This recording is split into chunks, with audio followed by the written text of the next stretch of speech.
అందరికీ నమస్కారం. ముందుగా ఎన్డీఏ కూటమి ప్రభుత్వాలు ఏర్పడ్డాయి.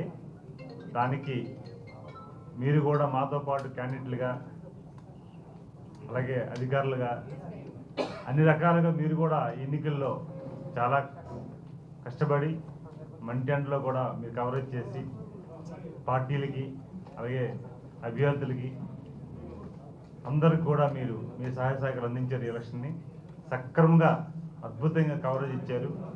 మీ అందరికి కూడా ఎన్డీఏ కూటమి తరఫున మా నాయకుడు చంద్రబాబు నాయుడు గారి తరఫున, మా యువ నాయకులు నారా లోకేష్ గారి తరఫున, అందరి తరఫున పేరు పేరు హృదయపూర్వక నమస్కారం తెలియజేసుకుంటున్నాం. ముందుగా ఈరోజు ఉత్తరాంధ్ర రిజల్ట్ రాకముందు 2 days బిఫోర్ ఇదే సీట్లో ఇక్కడే మనం మాట్లాడుకున్నాం. ఉత్తరాంధ్ర ప్రజలు చంద్రబాబు నాయుడు గారి మీద ఎన్డీఏ కూటమి మీద మంచి నమ్మకంతో ఉన్నారు. అభ్యర్థులకు భారీ మెజార్టీ వస్తుంది. 2 సీట్లు తప్ప అన్ని సీట్లు కూడా ఎన్డీఏ కూటమి గెలవబోతుందని చెప్పి ఆ రోజు నేను చెప్పాను. ఆ రోజు సహజంగా ఒక తెలుగుదేశం పార్టీ నాయకుడిగా, ఒక ఎంపీ అభ్యర్థిగా వస్తుందని కొంతమంది ఊహించేయచ్చు. కానీ ఈరోజు అదే ఫలితాలు రావడం ఆనందం కలిగించింది. ప్రజలు ఖచ్చితంగా ఎన్డీఏ కూటమిని గెలిపిస్తారని నమ్మకం ఉన్నప్పటికి కూడా ఇంత భారీ మెజార్టీ ఉత్తరాంధ్రకి ఇవ్వడం అనేది చాలా నమ్మకాన్ని, బాధ్యతను కూడా పెంచింది. ఈరోజు 4 ఎంపీలని 32 ఎమ్మెల్యేలని ఎన్డీఏ కూటమికి ఇవ్వడం మంచి పరిణామం. ఈరోజు ఉత్తరాంధ్ర అంటే ఆ రోజు అన్న ఎన్టీఆర్ గారి నుంచి చంద్రబాబు నాయుడు గారు కూడా ఒక ప్రత్యేక గౌరవాన్ని ఇచ్చారు, స్థానాన్ని ఇచ్చారు. ఈరోజు మొన్ననే ఎన్డీఏ కూటమి శాసనసభ పక్ష నాయకుడిగా ఆయన ఎన్నుకున్న సందర్భంలో వారు మాటల్లో కూడా చెప్పారు, విశాఖ నగరాన్ని ఆర్థిక రాజధానిగా ప్రకటించడం, ఆర్థిక రాజధానిగా మేము ఆ నగరానికి ఎంత పేరు ఇవ్వాలో ఇస్తామని చెప్పేసి వారు ప్రకటించడం ఆనందం కలిగింది. ఉత్తరాంధ్ర పౌరుడిగా నేను చాలా గర్వపడుతున్నాను, వారికి కృతజ్ఞతలు తెలియజేసుకుంటున్నాను. ఎందుకంటే ఈ నగరం పట్ల ఆయనకున్న మమకారం మనం చూసాం. ఆ రోజు ఉదూ తుఫాన్లో వారు ముఖ్యమంత్రిగా అసలు రాని ప్లేస్లో కూడా, ఎందుకంటే భద్రతా దళాలు కానీ అధికారులు కానీ అసలు రావడానికి వీల్లేదన్నా సరే వారు బై రోడ్ వచ్చి ఈరోజు ఈ నగరాన్ని ఎంతగా ఆ క్షణాల్లో మనం చూసాం. అప్పటి నుంచి ఏ అభివృద్ధి కార్యక్రమం ఐటీలో కానీ వారు మంచి స్థానం ఇచ్చారు.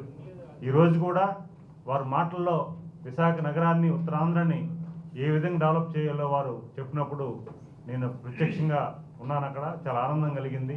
అందుకే ఈరోజు ఈ ప్రెస్ మీట్ చెప్పి మీ ద్వారా పెట్టి మీ ద్వారా వారికి చంద్రబాబు నాయుడు గారికి, పవన్ కళ్యాణ్ గారికి, బీజేపీ నాయకత్వానికి ప్రత్యేకమైన కృతజ్ఞతలు తెలియజేసుకుంటున్నాం. ఉత్తరాంధ్ర పౌరుడిగా వారు ఈరోజు ఉత్తరాంధ్ర సంబంధించిన అభివృద్ధి అంతా కూడా ఎలా చేయాలి, ఏం చేయాలని డిస్కషన్ చేశారు. చాలా ఆనందం కలుగుతుంది. అలాగే చాలామందికి నా టికెట్లు ఇచ్చినప్పుడు కానీ, అలాగే మంత్రులు ఇచ్చినప్పుడు కానీ, అలాగే ప్రతి విషయంలో కూడా ఉత్తరాంధ్రకి ప్రయారిటీ ఇస్తూ గౌరవిస్తూ, ఎందుకంటే ఒక కేంద్ర మంత్రి కూడా మనకి ఉత్తరాంధ్రకి ఇచ్చారు. చాలా ఆనందం కలుగుతుంది. ఇప్పుడు కూడా ఉత్తరాంధ్రలో ఏ ప్రయారిటీ ఉన్నా ఫస్ట్ ప్రయారిటీ ఉత్తరాంధ్రకి ఇచ్చి వారు శ్రీకారం చుడుతున్నారు. చాలా గౌరవంగా ఫీల్ అవుతున్నాం. అలాగే ఈరోజు ప్రతి ఒక్కరికి కూడా మాకు బాధ్యత పెంచారు. చాలామంది ఈ మెజార్టీ ఇచ్చి ఓ రకమైన ఆనందాన్ని కలిగించి మాకు నాయకుడు కూడా మొన్ననే మా ఎంపీల సమావేశంలో కానీ లేదంటే ఎమ్మెల్యేల సమావేశంలో కానీ మాకు ఇటుబాటు చేసిన విషయం ఒకటే మీకు ప్రస్తావన చేసుకోవాలి. నాయకుడంటే కక్ష సాధింపు, నాయకుడంటే బెదిరింపులు అని కాకుండా నాయకుడంటే ప్రేమ, అభిమానాలు, ప్రజల పట్ల ఎలాగుండాలి, ప్రజలతో ఏ రకంగా మెలుగుకోవాలి, మనకు అవకాశం ఇచ్చారంటే అది పదవి కాదు బాధ్యత అని చెప్పే విధానం కానీ మేము చాలా ఆనందం కలిగింది. వారు చెప్పే విధానం చూస్తే ఎక్కడ కూడా తెలుగుదేశం పార్టీ నాయకుడు కానీ, కార్యకర్త కానీ, లేకపోతే ఎన్డీఏ కూటమి సభ్యులు కానీ ఏ రకమైన ఇలాంటి ఇబ్బంది పడకుండా, ప్రజలు ఇబ్బంది పడకుండా ప్రజా సంక్షేమాన్ని, ప్రజా హితి కోరే వ్యక్తులు అవ్వాలని వారు చెప్తున్నప్పుడు ఆనందం కలిగింది. నాయకుడు అంటే ఇలా ఉండాలి, నాయకత్వం అంటే ఇలా ఉండాలి, ప్రజలు కోరుకునే ప్రజా ప్రభుత్వంలో ఉన్న నాయకత్వాన్ని వహిస్తున్న చంద్రబాబు నాయుడు గారు ఉంటారు మాకు తెలిసినప్పుడు కూడా మరికొద్ది లోతుగా మేము ఆలోచిస్తుంటే ఇలాంటి నాయకత్వం రాష్ట్రానికి అవసరం. బహుశా అందుకేమో ఈరోజు ప్రజలు చంద్రబాబు నాయుడు గారికి పదవి అవసరం లేదు, మాకు ఆయన నాయకత్వం కావాలని దేశ విదేశాల్లో ఇతర రాష్ట్రాల్లో ఉన్న ఓటర్స్ కూడా వచ్చి వాళ్ళు ఈరోజు ఇంత భారీ మెజార్టీ ఇవ్వడం, ముఖ్యంగా మహిళలు, యువత, రైతాంగం అందరూ కూడా ఏకదాటిపై వచ్చి ఇంత మెజార్టీ ఇచ్చే సందర్భాలు మేము ఆనందం కలిగించే. అందుకే ఆ నాయకుడి మీద నమ్మకం. ఈరోజు పవన్ కళ్యాణ్ గారు ఈ రాష్ట్రానికి నేను ముఖ్యమంత్రి అవ్వకపోవచ్చు, కానీ ఒక అడ్మినిస్ట్రేటర్, ఒక విజనరీ చంద్రబాబు నాయుడు గారు ముఖ్యమంత్రి అవ్వాలని ఒక త్యాగం చేసేవారు ఇచ్చే సపోర్ట్ని, అలాగే బీజేపీ అధినాయకుడు మోడీ గారు, ప్రధానమంత్రి గారు వారి సహకారం ఈ రాష్ట్రానికి అవసరమని వారు మద్దతు ఇవ్వడం, ఇవన్నీ కూడా చూస్తుంటే ప్రధానికం ఖచ్చితంగా ఈ ఎన్డీఏ కూటమి కలయిక భావితరాలకు మంచిదైన ఆలోచనతో మంచి మెజార్టీ ఇచ్చి మాకు గౌరవించారు. అందుకు చాలా ఆనందం కలుగుతుంది. 100% ఈరోజు ఏదైతే ప్రజలు కోరుకుంటున్నారో ప్రజాప్రభుత్వాన్ని ఏర్పాటు చేశారో ఆ ఏర్పాటు చేసే విధానాన్ని మేము ప్రజాప్రతినిధులుగా మేము కూడా అదే బాధ్యత తీసుకొని ఉత్తరాంధ్ర అభివృద్ధి కోసం వారు నాయకులు సలహాలు, సూచనలు, వారు ఆదేశాలు పాటిస్తూ ఉత్తరాంధ్రని గతంలో ఉన్న ప్రజాప్రతినిధులు చూశారు, ఇప్పుడున్న ప్రజాప్రతినిధులు చూస్తారు. ఖచ్చితంగా ఉత్తరాంధ్ర ఉన్న ప్రజాప్రతినిధులు ఖచ్చితంగా ఒక పారదర్శకంగా ఉన్నారు, ఒక డిసిప్లిన్గా ఉన్నారు, ఒక బాధ్యత ఉన్నారనే ఒక పేరు ప్రతిష్టలు తెచ్చుకుంటాం అనేది మేము మీ ద్వారా ప్రజలకు మేము విన్నవించుకుంటున్నాం. ఈరోజు కొంతమందిని చూశాను పత్రికలో, ప్రభుత్వం ఏర్పాటు కాలేదు, ప్రభుత్వం ఏర్పాటు కాకముందే విమర్శలు స్టార్ట్ చేశారు. దయచేసి రిక్వెస్ట్ చేస్తున్నాను, ప్రజాపక్షాన్ని మీరు పోరాటం చేయండి, ఆహ్వానిస్తాం. ఈరోజు ప్రజలు ఇచ్చిన తీర్పును గౌరవించండి. ఈరోజు పక్కన నవీన్ పట్నాయక్ గారు వారు ఎంత సీనియర్, ప్రభుత్వం ఏర్పాటు అయితే ప్రతిపక్ష నాయకుడిగా హుందాగా వచ్చి వారు ఆ ప్రభుత్వానికి ప్రమాణ స్వీకరణ కార్యక్రమానికి వచ్చారు. మన నాయకుడు, మన ప్రతిపక్ష నాయకుడు ఆహ్వానం వచ్చిన కనీసం మనం చూసాం పత్రికల్లో, టీవీల్లో చాలామంది నాకు అడుగుతున్నారు మిత్రులందరూ కూడా, ఈ రాష్ట్రం హుందాతనాన్ని, ప్రతిపక్ష హుందాతనాన్ని, గౌరవాన్ని ఇబ్బంది కలిగించే పరిస్థితి. ఆ రోజు ఎన్టీ రామారావు గారు కూడా ఇప్పుడే అశోక్ గజపతి గారు మాట చెప్పారు. ఆ రోజు చెన్నారెడ్డి గారు ముఖ్యమంత్రి అవుతున్నప్పుడు ఆహ్వానం వస్తే నన్ను పంపించి ఎన్టీ రామారావు గారు నన్ను ప్రతిపక్ష గౌరవంగా పంపించి బొకేస్ ఇచ్చి ముఖ్యమంత్రి గారికి గౌరవించమని చెప్పేసి అన్నారు. అంటే సాంప్రదాయం ఉన్న విషయాలు కూడా మనం ప్రస్తావన చేసుకోవాలి. అది ఈరోజు రిక్వెస్ట్ చేస్తున్నాం. ఏదో జరిగిపోతుంది రాష్ట్రంలో, ఏదో అయిపోతుంది, దాడులు జరిగిపోతున్నాయి, ఇబ్బంది అయిపోతుందనే మాటని మీరు ప్రస్తావన చేసి, ఎందుకంటే ఈరోజు ప్రజలందరూ కూడా గమనిస్తున్నారు, మనం ఏది మాట్లాడినా ఏది డిస్కస్ చేసినా అదంతా ఓకే అనుకుంటే అయ్యే పని కాదు. ప్రతి మాటల్లో, ప్రతి నడవడికల్లో మనం చేసే ప్రతి పనిని కూడా ఒక రాజకీయ పార్టీ నాయకుడిగా లేకపోతే ఒక ప్రజాప్రతినిధిగా ప్రతిదీ గమనిస్తున్నారు. మీరు చూడండి, దాడులు లేకపోతే ప్రేరణ చేసే వ్యవహారం తెలుగుదేశం పార్టీకి కానీ ఎన్డీఏ కూటమికి ఉండదు. మేము చూసేది ప్రజాపక్షం, ప్రజల కోసం ఆలోచించే విధానం. మా నాయకుడు కూడా, ఎందుకంటే మా నాయకుడు డిపోజ్ చేసే పరిస్థితి మేము చూసాం. అలాగే ఈరోజు మీరు ఆత్మపరిశీలన చేసుకోండి. ఏవో దాడులు జరిగిపోతున్నాయి, మేము రాష్ట్రపతి ఫిర్యాదు చేస్తున్నాం, గవర్నర్ ఫిర్యాదు చేస్తున్నాం అని మాట్లాడారు. నేను లోతుగా పోని కానీ ఆత్మపరిశీలన చేసుకొని మీరు ప్రభుత్వాన్ని, మీకు ఒక బాధ్యత గల ఒక పార్టీగా మీరు కూడా సలహాలు, సూచనలు ఇవ్వాల్సిన అవసరం ఉందని మిమ్మల్ని కోరుకుంటున్నాం. ఖచ్చితంగా అది ప్రజా ఆమోదం ఉండాలని మేము కోరుకుంటూ ఈరోజు ఈ ఉత్తరాంధ్ర ప్రధానికి ఇచ్చిన భారీ మెజార్టీని, గౌరవాన్ని మేము స్వీకరిస్తూ ఖచ్చితంగా 5 ఏళ్ళు మేము ప్రజాక్షేత్రంలో మేము ఏదైతే గతంలో మీ దగ్గరకు వచ్చి ఓట్లు అడిగి ప్రజాప్రభుత్వాన్ని ఏర్పాటు చేయమనేది రిక్వెస్ట్ చేశామో అదే అంకుట దీక్షతో, అదే నియమాలతో మేము దీక్షగా తీసుకొని 5 ఏళ్ళు మేము ముందు సేవ చేయడానికి ఉంటామని తెలియజేసుకుంటున్నాం. Thank you. అధ్యయనం చేస్తున్నారు ఎన్డీఏ కూటమి. ఈరోజు ప్రతి నిర్ణయాలు కూడా కూర్చొని చేసే ఇది. ఉత్తరాంధ్ర సంబంధించి ఈ గతంలో ఏ నష్టం జరిగింది, లేకపోతే ఉత్తరాంధ్రకి ఏ హామీలు ఇచ్చాం, అవన్నీ కూడా ఖచ్చితంగా, ఎందుకంటే నిన్ననే ప్రభుత్వం ఏర్పాటు అయింది కనుక, ఇది ఉమ్మడి కూటమి ప్రభుత్వం కనుక ముగ్గురు కూర్చొని డిస్కస్ చేసుకోవాలి. ఏదైనా ఇంప్లిమెంటేషన్ చేయాలన్నా, గత ఇచ్చిన హామీలు నెరవేర్చాలన్నా ఇది ఒక భారీ డిస్కషన్ కనుక, ఏదైనా సరే ఉమ్మడిగా ఉండే అంశం కనుక ఖచ్చితంగా దానికోసం మా పెద్దలందరూ కూర్చొని మాట్లాడతారు. సార్ అండి, బాబు గారికి ఉన్న సంస్కారం అదే. బాబు గారికి ఉన్న దురదృష్టి అదే. ఇక్కడ ప్రజాధనాన్ని వృధా చేసే పరిస్థితి కాదు. వ్యక్తిగత ఇమేజ్ల కోసమో వ్యక్తిగతంగా ప్రసారాల కోసమే దూరంగా ఉండే మనిషిని ఆయన. ఎందుకంటే చంద్రబాబు నాయుడు గారు ప్రతి రూపాయిని కూడా కాపాడే మనిషి. సంపద సృష్టించడం ఎంత అవసరమో ఆయన ఆలోచిస్తారో ఉన్న సంపదను కూడా కాపాడుకునే వ్యక్తిత్వం ఉన్న ఆయన. ఎందుకంటే ఆలోచన విధానం కూడా చూసుకోవాలి. ఎందుకంటే ఈరోజు ప్రతి ఒక్కరు కూడా మనం గమనించాలి. ఈరోజు ఆయన ఎక్కడికి వెళ్ళా సరే, మొన్ననే మనం చూసాం ట్రాఫిక్ నిబంధనలు. నిన్ననే నేను ప్రత్యక్షంగా చూశాను. నారా లోకేష్ గారు ప్రధాన కార్యదర్శిగా పార్టీకి ఉండి ఈరోజు ప్రమాణ స్వీకారం చేయబోతున్న సమయంలో కూడా దాదాపు 4-5 గంటలు ట్రాఫిక్లో ఆయన కామన్ పర్సన్గా ఆయన క్యాన్వల్ వెళ్ళారు. అదే ఆయన వెహికల్ వెళ్ళారు. ప్రయాణం దాదాపు 4-5 గంటలు పట్టింది ఆయన వెళ్ళడానికి. కానీ ఒక సిస్టమ్ని గౌరవించే వ్యక్తిత్వం. ఆ సిస్టమ్ ఎప్పుడైతే మనం కాపాడుతామో ఆ సిస్టమ్ కాపాడుతున్న ఒక నమ్మకం ఉన్న వ్యక్తి చంద్రబాబు నాయుడు గారు, నారా లోకేష్ గారు అవ్వచ్చు, లేకపోతే ఎన్డీఏ కూటమి అవ్వచ్చు. అందుకే ఈరోజు వారు ఎందుకంటే ప్రసారానికి వచ్చే ప్రభుత్వం కాదు ఇది. ప్రజల సంక్షేమం కోసం చేసేది కనుక, ప్రజల కోసం పనిచేసే ప్రభుత్వం కనుక ఖచ్చితంగా ఎవరున్నా సరే అవసరం లేదు. ఎందుకంటే ప్రజాధనం అది ప్రజలకు సంబంధించింది. ఎందుకంటే కూల్చే ప్రభుత్వాలు చూసాం, కానీ కట్టే ప్రభుత్వాన్ని, ప్రజల మనసుని దోచుకునే ప్రభుత్వాన్ని, ప్రజల్ని గెలిచే ప్రభుత్వాన్ని మనం చూస్తున్నాం. 100% ఇది ప్రజా విజయం. చంద్రబాబు నాయుడు గారు అన్నట్లుగా ఇది ఎవరిదో వ్యక్తిగతమైన అది కాదు, ప్రజల విజయం కనుక ఈ ప్రజా విజయాన్ని, ప్రభుత్వాన్ని ఖచ్చితంగా ప్రజలకే అంకితం చేసే పరిస్థితి కనిపిస్తుంది. ఇప్పుడు బలహీనతలు ప్రజలు గుర్తించారు. ప్రభుత్వాలకి, పార్టీలకి బలం ఉంటే బలం ఉండకూడదని మేము అంటలే. ప్రభుత్వంలో ఏర్పాటులో భాగంగా మా నాయకుడు చెప్పాడు, ఎన్డీఏ కూటమికి మద్దతిస్తున్నాం, ఎన్డీఏ కూటమే కలిసి నడుస్తాం 5 ఏళ్ళు, ఈ రాష్ట్రానికి చాలా అవసరం నిధులు తీసుకురావడానికి అని చెప్తున్నారు. సరే, రాజ్యసభలో వాళ్ళకి మద్దతు ఉందంటే వారు ఏ రకంగా వెళ్తారు ముందుకు మనం చూద్దాం. ఇప్పుడు మన తొందర ఏముంది? మనం 100% అంటే ఏ బలమైన అంటే బ్లాక్ మెయిలింగ్ అయినా ఒక ఆలోచన విధానం అయిన ఏ పార్టీ కూడా సరికాదు. నేను అది కాదు అంటుంది. అదే నేను అంటుంది ఏంటి, ఎవరు బ్లాక్మెయిల్ చేస్తారంటారా? బ్లాక్మెయిల్ చేయడం కాదు.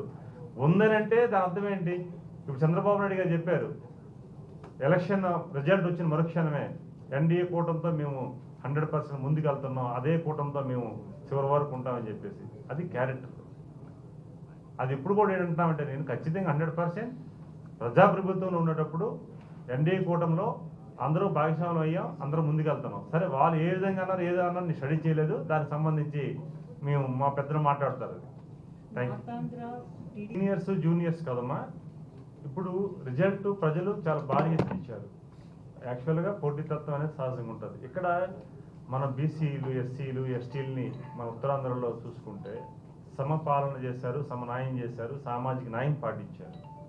ఇక్కడ అందరికీ అవకాశాలు. ఇప్పుడు గతంలో పార్లమెంటుగా అశోక్ గజపతిరాజు గారు విజయనగరం పార్లమెంట్లో ఆయన పోటీ చేశారు, కేంద్ర మంత్రి అయ్యారు. నేను బీసీగా నాకు అవకాశం వచ్చింది. అలాగే చాలా సమీకరణలు ఉంటుంటాయి. ఇప్పుడు సామాజిక న్యాయాన్ని పాటించే party NDA, Telugu Desam party, NDA కూటమి ప్రజెంట్. ఇప్పుడు కూడా మనం 3 జిల్లాల్లో ఉత్తరాంధ్రలు తీసుకుంటే ఎస్సీ, ఎస్టీ, బీసీ మహిళలు ప్రయారిటీ ఇచ్చారు. అలాగే కొంతమంది గతంలో పార్టీకి సర్వీస్ ఇచ్చేసే వాళ్ళు, ప్రజలకు ఉపయోగపడే వ్యక్తులు అందరూ కూడా చేశారు. ఇక్కడ ఏంటంటే ఒక యూనిక్గా ఉంటుంది. సహజంగా అందరికీ వచ్చే అవకాశాలు వస్తుంటాయి. వచ్చేటప్పుడు అది స్వీకరించాలి. మిగతా వాళ్ళు కూడా అదే, ఎక్కడ డిస్కషన్ చర్చ అయితే లేదు, ప్రశాంతంగా అయితే ఉంది.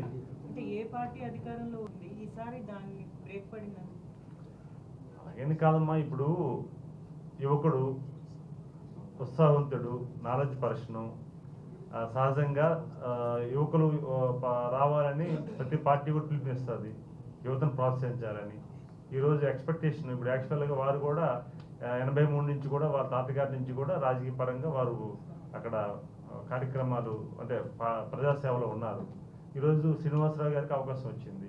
కొంతమంది కొన్ని రంగాలు వస్తాయని చెప్పాయి కదా. ఇప్పుడు అశోక్ గజపతిరాజు గారి చరిత్రను తిరగేస్తే కలిసిటప్పుడు వ్యక్తిని పార్టీ నియమించి వారు కూడా గౌరవించడం కూడా. ఇప్పుడు యాక్చువల్గా చెప్పాలంటే అశోక్ గజపతిరాజు గారే నా ఎలక్షన్ దగ్గరుండి చేశారు. టోటల్ ప్రపోజల్గా వారు సంతకం పెట్టారు, నామినేషన్ దగ్గరుండి వేయించారు. వారి ఆఫీసులో వాళ్ళ ఇంట్లో ఒక ఆఫీస్ రూమ్ నాకు ఇచ్చి మొత్తం పేపర్ వర్క్ అంతా చేయించి దగ్గరుండి చేయించి ఒక అడ్వకేట్ని పెట్టి చేయించారు. అంటే ఇది రొటీన్గా జరుగుతుంటుంది. అక్కడ ఒకరికి ఇవ్వకూడదు, ఇక్కడ వస్తారని కాకుండా అది సహజంగా పార్టీలో జరుగుతుంటాయి. ప్రతి ఒక్కరికి అవకాశం వచ్చే అవకాశం అది ఉందాతనాన్ని మనం మా పార్టీలో కానీ ఎస్పెషలీ అందరూ కూడా స్వీకరిస్తారు దాన్ని. Thank you. రుషికొండ భవనాన్ని ఇప్పుడే ఒక బ్యాగ్లో మామూలు బ్యాగ్ సహజంగా జగనన్న ఫోటో ఉంటే అది ఇవ్వండి అని మా నాయకుడు చంద్రబాబు నాయుడు ముఖ్యమంత్రి గారు చెప్పారు విషయాన్ని.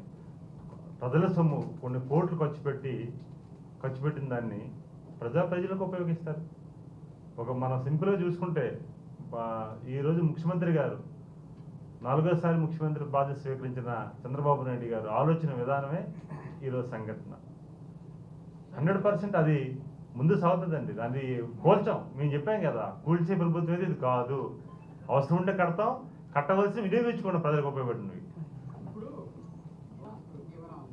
ఇప్పుడు సొసైటీకి ఉపయోగించే వాళ్ళని ప్రోత్సహించాలి, సొసైటీని హాని చేసే వాళ్ళని దండించాలన్నది సహజంగా తెలుగుదేశం పార్టీ సిద్ధాంతం. ఇప్పుడు ఎన్డీఏ కూడా సిద్ధాంతం కూడా అదే ఈ రాష్ట్రంలో.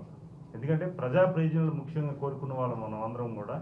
ప్రజల్ని ఇబ్బంది పెట్టించే ఏ చర్య అయినా సరే ఖచ్చితంగా ప్రభుత్వం దానికి 100% సీరియస్గా ఉంటుంది. ఇప్పుడు దాని మీద కూడా ఒక కమిటీ ఏదో ప్లాన్ చేస్తున్నారు అన్ని ఎన్డీఏ కూటమి కనుక. ఎందుకంటే ఇందులో చాలామంది పోరాటం చేస్తున్నారు ఈ భూముల మీద.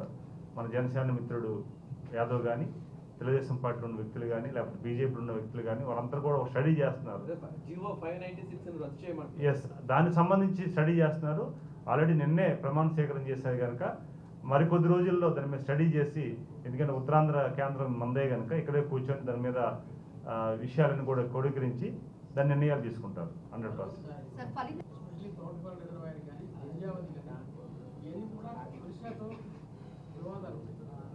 అలాగే మీ ప్రాంతంలో చాలా గ్రామాలు మీకు ఒరిస్సాకి సాగు దగ్గర ఇది పార్లమెంట్లో ప్రస్తావించి ఒరిస్సాతో ఏమైనా టాస్క్ చేస్తారు? ఖచ్చితంగా మొన్ననే నేను దాని మీద ఒక స్టడీ చేసి అక్కడున్న ప్రాంతం ఎవరైతే క్యాడర్ ఉన్నారో ఆ క్యాడర్తో కూడా మాట్లాడడం. ఇప్పుడున్న ఎన్డీఏ కూటమి కూడా, ఎన్డీఏ ప్రభుత్వం కూడా ఒరిస్సాలో ప్రభుత్వం కొత్తగా ఏర్పాటైంది. మనకున్న సన్నిహిత సంబంధం కూడా దగ్గర అయ్యాయి కనుక 100% దాని మీద ప్రత్యేకమైన శ్రద్ధ పెట్టి ఆల్రెడీ స్టడీ చేస్తున్నాం. స్టడీ చేసి పరిష్కారం అయ్యే దిశగా, అంటే ఏదో ఊరికనే సహజంగా విషయం తెలిసింది మేము చూస్తున్నాం, పరిశీలిస్తున్నాం, పరిష్కారం చేస్తాం ఆమె ఇవ్వకుండా శాశ్వతమైన పరిష్కారం దిశగా మేము దాన్ని స్టడీ చేస్తున్నాం. ఎందుకంటే చంద్రబాబు నాయుడు గారు కూడా మొన్న ఢిల్లీలో వచ్చేటప్పుడు కూడా మా ఎంపీలందరూ కూర్చొని పెట్టి ఒక మాట చెప్పారు.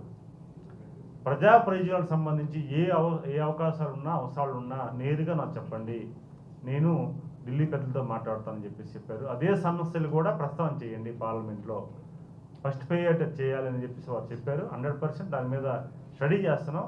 అన్నింటికి కూడా మేము పరిష్కారానికి అవకాశాలు ఉన్నాయి. ఎందుకంటే ఇప్పుడు ఎన్డీఏ గవర్నమెంట్ దేశంలో ఉంది, రాష్ట్రంలో వచ్చింది, పక్క రాష్ట్రాల్లో కూడా మనకు అవకాశాలు ఉన్నాయి. ఇప్పుడు ఒరిస్సా ఉందంటే ఒరిస్సా బీజేపీ ప్రభుత్వం ఏర్పాటైంది కనుక ఒక స్నేహపూర్వకమైన బంధాలు ఉన్నాయి కనుక ఖచ్చితంగా అవన్నీ పరిష్కారం చేయడం ఓటమికి ఫలితాలు వెలువడిన వెంటనే కూటమి కక్షపూరిత చర్యలు మొదలుపెట్టిందనేది కూడా వైసీపీ నేతల ఆరోపణ. ఈ రెండింటికి మీ ఆలోచన? ఇప్పుడు ఏ రాజకీయ పార్టీ అయినా జనంలోకి వెళ్ళాలి, జనం తీర్పు తీసుకోవాలి. సహజంగా వారు వెళ్ళడం వారి ఇష్టం, వారి పార్టీకి. మేము అక్కడ ఏమంటున్నామంటే, నా వరకు కక్ష సాధింపు చర్య స్టార్ట్ అయ్యిందని మాట్లాడినాం, అది ఖండిస్తున్నాం, బాధ కలిగిస్తుంది ఆ మాటని. ఎందుకంటే ఒక బాధ్యత గల ప్రతిపక్షవాద ప్రజలు మీకు ఇవ్వనప్పుడు కూడా ఒక పార్టీకి నాయకత్వం వహిస్తున్న మీకు ప్రతిపక్ష పాత్ర ఎలా ఉండాలి, ఏ సందర్భాల్లో మాట్లాడాలి, ఎలాగ పబ్లిక్ని అంటే డైవర్ట్ చేసే వ్యవహారం చేయకూడదు. ఎందుకంటే ఇప్పుడున్న ఈ 5 కోట్ల ఆంధ్రులు చాలా ఆనందంతో, గౌరవంతో ఈ రాష్ట్రంలో ఏదైతే మేము కోరుకున్నాం బలంగా ఈ ప్రభుత్వం వచ్చిందో, చంద్రబాబు నాయుడు గారు ముఖ్యమంత్రి అయ్యారని ఒక ఆనంద సమయంలో మీరు డైవర్ట్ చేసే వ్యాఖ్య చేయడం వల్ల మీరే తగ్గుతారు తప్ప ప్రజలు కానీ ప్రభుత్వం కానీ ఇబ్బంది పడే పరిస్థితి ఉండదు. ఎందుకంటే ప్రజా ప్రయోజనాలు ముఖ్యమైన ప్రభుత్వం చంద్రబాబు నాయుడు గారు, ప్రజా ప్రభుత్వం ఏర్పాటైంది కనుక ప్రజలు మేలుకి చేసే పరిస్థితి కూడా వస్తుంది. ఎందుకంటే ఈరోజు మనం చూసుకున్నాం ట్రాఫిక్ నిబంధనలు కూడా, వారు ట్రాఫిక్లో కూడా నిన్న వచ్చారు, ఎక్కడ కూడా ఆంక్షలు విధించొద్దని చెప్పి పదే చెప్తున్నారు. నిన్న కూడా కొంతమంది సోదరులు, పోలీస్ సోదరులు కూడా డేరాలు పెట్టారని చెప్పేసి మనం చూస్తున్నాం. పరదాలు పెట్టొద్దని స్వయంగా చెప్పారు. అంటే ఇవన్నీ కూడా ఏంటంటే 1 by 1 వారికి అలవాటు అవ్వచ్చు. సహజంగా ఏంటంటే వారు చెయ్యాలని కాదు, అలవాటుగా చేయొచ్చు. కానీ అవన్నీ కూడా బ్రేక్ అవుతున్నాయి. 100% ప్రజా క్షేత్రంలో వెళ్ళడం తప్పు, మేము పట్టడం వెళ్ళాలి. వెళ్ళకపోతే ఎక్కడవుతుంది? వెళ్ళాలి, అవసరం. ఎందుకంటే మేము ప్రతిపక్షాన్ని గౌరవించే ప్రభుత్వం, మా నాయకత్వం వెళ్ళాలి, ప్రశ్నించాలి. కానీ ప్రశ్నించే విధానాన్ని తప్పడుతున్నాం. ప్రశ్నించమని ప్రశ్నించకూడదు. ప్రభుత్వం ఏర్పాటు కాకముందు మీ ప్రశ్నలు చేసి ఏదో డైవర్ట్ చేసే ఆలోచన వస్తే ప్రజలు గమనించారు. అందుకే మేము ఇప్పుడు కూడా అంటే ప్రజల ఆలోచనల్ని, ప్రజల విషయాల్ని అర్థం చేసుకొని మేము మాట్లాడతాం. ప్రజల కోసం ఆలోచించే మనుషులు కనుక మా నాయకుడి కానీ మేము కానీ ఆ లైన్లో వెళ్తాం తెలియజేస్తాం. Thank you very much. Thank you.